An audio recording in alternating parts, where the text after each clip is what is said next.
Gagasi FM. The sound of KZ. Gagasi FM Urban Top 40 Backstage Access. I-Backstage Access ngitshele earlier on namhlanje sihlezi nenkunzi umthunzi Njabulo Mthunzi Ndimande owase-Hammersdale. That's where music the love for music began for him e-Hammersdale aphana ko-Clotina. I see you, bro. I-album yakhe yokuqala Selibathunzi was released in 2020. This basically earned him award nomination for Best Afropop Goma Awards, South African Music Awards, of course. In 2023, he released a collaborative album, Isimo, with Ukabza the Small, winning Song of the Year, Best Produced Album, and Best Amapiano Album at the other radio stations, awards. I won't mention the radio stations, but I mean he did win those awards. And in 2024, wapindwa featurishwa kwingoma kaKabza, iKabza Chant, a big song which basically debuted at number 1 on South Africa's official local streaming chart. He went on to win ama-Summer Awards futhi amaningi. Inkunzi le ehlobisekile ngempela when it comes to umculo Mthunzi.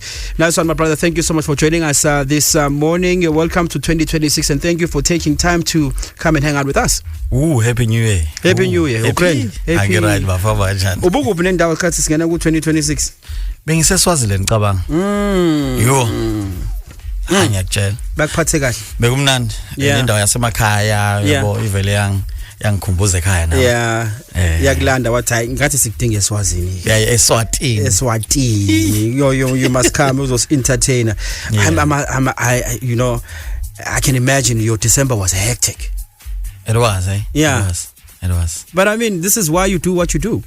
Exact. And manje yazi lento ingiphatha kabi ngoba ngathi angisenayo impilo ngaphandle komculo. Christmas angikho ekhaya, angina salad, angina jera, angina custard. Yo. Udlani ngoChristmas udla wona usikabopha laba emgaqweni ama drive through. Shy archer. Bro, you're looking great. Like even your skin is glowing. What's happening? Sekhona umuntu okhona yini othize? Ngiyacanga ukuthi ngisazothandaza. Well looked after. Even iskipper sakho sayiniwe ekseni kangaka. Ngizayinele ngeke ngitshele kanjalo ngizayinele ngeke. Do you still remember your life before you became this guy that you are now? I do. Trust me. Take me through that journey. Yo, okay, kusuke kwenzeka ngokuphazima kweso kakhulu. In a way that I still can't believe ukuthi yonke into esiyenzekile futhi ngempela. Ngisanokuthi ngibheke emuva ukuthi hayi ngeke, I'm still that guy. Yabo. Kodwa manje ngiyibheka i-display yami ngibona ama-awards, ngibona zonke lezi zinto lezi ama-plaques ngithi hayi engathi angisayena lo muntu leya. Kuyangihamlisha kakhulu angifuni uqamba manga. Nice. And ikwenza ukuthi engathi khona umuntu into engamtshela yona ukuthi angathi angangagive up nje. Yes. On anything ayenzayo uyayibona. Kodwa manje angikwazi ukuthatha lo moya ngiwufake kuyena direct.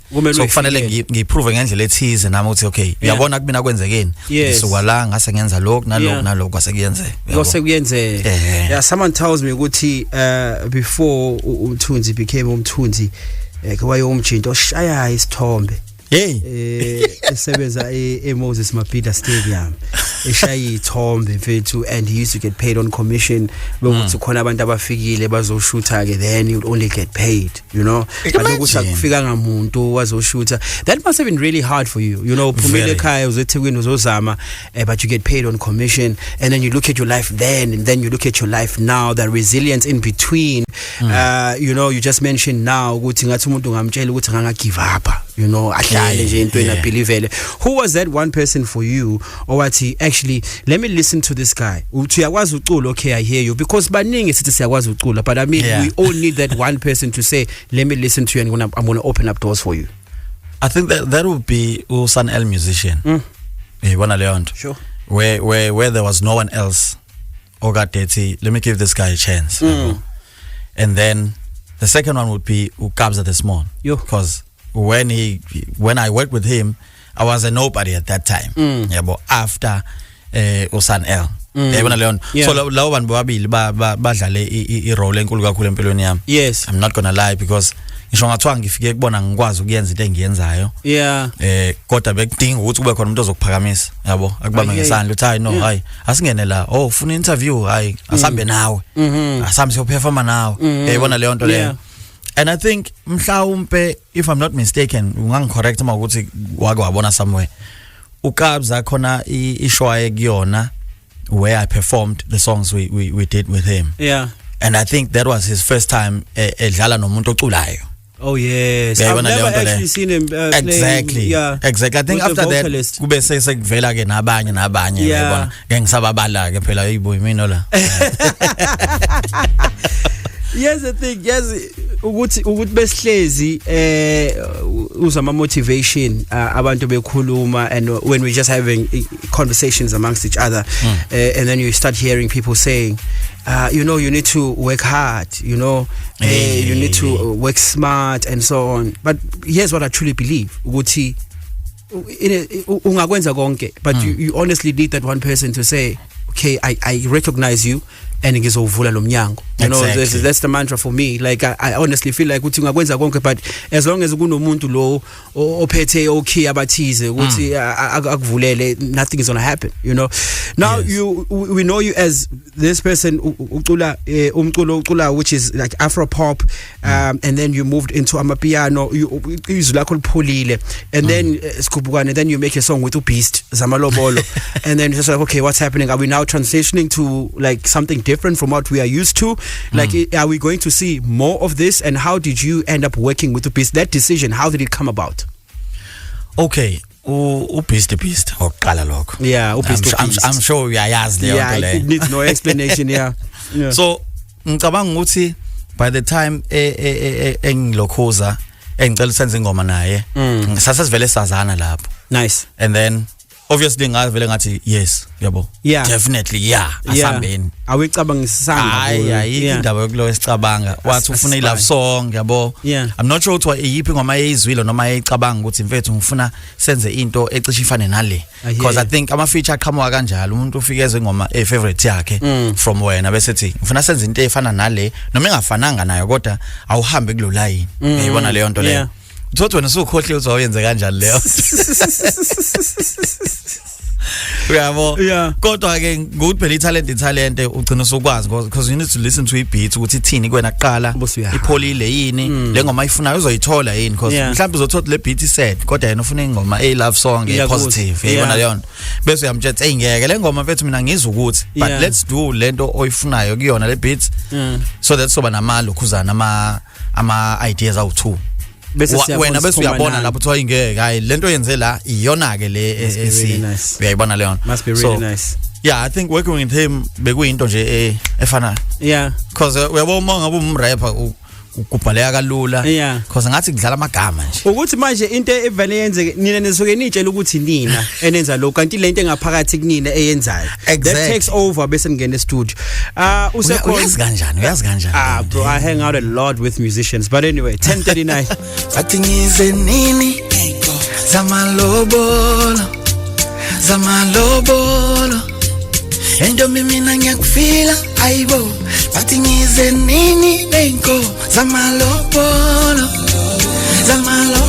this was very important in case uyitshela ukuthi ayocula ngomshini lo mshini akacula ngomshini awona ukushayile live ifana ngamashini lento izwayo on the actual song it's Beast say on this one bed of tunes it's called Zamalobolo on Gagasi FM the sound of KZN and he joins me in the studio namhlanje Tunes we're here to talk about the plans for 2026 bro no pressure you know you've been giving us music whether owakho whether you are featured on the songs and so on and so forth 2026 uqalile manje I'm not too sure if senhlele phansi with the team and planned noma mhlawumbe nihlale ngo 2025 and said 2026 is what we're doing what is happening in 2026 Ziyakhala ngo 2026 I'm going to release a project with my brother Usfundo who is also a singer producer songwriter yonke lento ngiyiyona photocopy isicelo sami sinye nje kuphela okay sinye if uthatha ukubheka eMaritzburg right now now. They had like one of the biggest shows, crossover shows on Mhla 31, you know. Maritzburg is alive, and there was another big show that happened on Mhla 15, Piano Wave, I'm not mistaken. You know, those are the guys in Maritzburg coming together. They also had international music festival, you know, in Maritzburg. Hammersdale, but wait, we want an annual event. I know what you mean. Bantu base Hammersdale abazwe jabulela, where you guys bring your friends to come and perform, you know, for the people of Hammersdale. Lento yabo ukuthi njalo befuna ukujabula baphume baye ngaphandle needs to stop at least once nje. Ubaby girl lapha eMagaba uyibambile, but I mean you guys can take it further, you know. True. Yeah. Izwa ngitshela indaba ezimnandi. Okay, nice one. 2025 I had a pleasure ukuthi ngisebenza no Sisi Nomcebo. Nice. Zikode, yes. So benginayo vele le yanto yokuthi ngiyafisa ngazi ukuthi kungavela abantu vela sebevela, uyayibona lento engisho ukuthi if you speak about uMduduzi Ncube siyazi ukuthi uzoza neNkabi Records. Yes. If you speak of uNomcebo angeza nabantu abaziyo naye, nami ngafika noma who Kabza, you know, you name them. So bese iba big ngalendlela esifuna ngayo, because mangabe ngizothi ngizowenza ngedwa ngithi homecoming kaMthunzi, wouldn't make sense. Izosinda. Uyayibona leyo nto. Ngayenza yebo phela ngenkani, kodwa manje asimeni ngenkani. Thina sokusupport mfethu. Thina sizokusupporta nje, if ubheka o-MC o DJ sizoyimemeza naseredweni. It needs to happen. It must happen. Yeah, 2026. Mthunzi, my brother, I wish I had more time, but thank you so much for joining me. I'm wishing you all the best for the year 2026. Umoya wakho ngathi ungangashintsha mfethu. Imali iyashintshana kodwa nangathi ayikushintshanga. Kunokuthi ukuthi kushintshe ube mubi uba muhle. Ubani sengemali yami? Ubani nje? You don't need to say, we can see it. I receive. Where Thank can you. we find you on social media? It's Mthunzi SA on Instagram, X and Facebook. Nice one. That's Mthunzi, ladies and gents. Please stream the music and support him. He's promising us an album in 2026, and Hammersdale, there's a show that is cooking up for you. Bese yaba khona ke lo show nibo abantu abazo perform bese ngabikho his bese niya complain. All right. 10:47. Gagasi FM.